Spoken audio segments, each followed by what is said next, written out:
দিনের ব্লগটা আপনাদের সঙ্গে শেয়ার করছি। সেদিন ছিল ছোট্ট মায়ের মুখে ভাত বা অন্নপ্রাশন। তার মামুরাই তার যে জায়গাটা রয়েছে যেখানে মুখে ভাত হবে এবং সবাই মিলে ছবি তোলা হবে, সবাই মিলে তারা সাজিয়ে তুলছে। এই যে ছবিটা দেখতে পাচ্ছেন, ছবিটা অনলাইনে আনিয়েছে আর বেলুনগুলো তো ভাই এনে দিয়েছে। ওরা সুন্দর করে সাজিয়ে দিচ্ছে, এখানে আমার কোনো কৃতিত্ব নেই।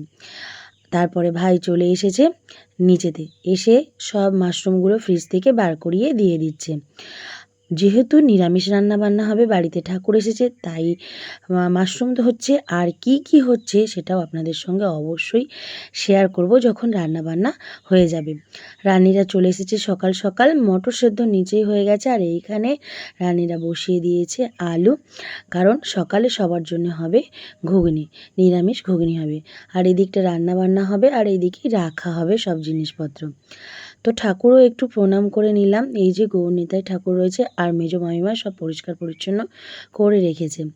আর এইখানে দুই নাতনিকে নিয়ে মা দোকানদারি করছে। আর আমার সোনা মায়ের স্নান হয়ে গেছে, আর ছোট্ট মা তো পরে স্নান করবে।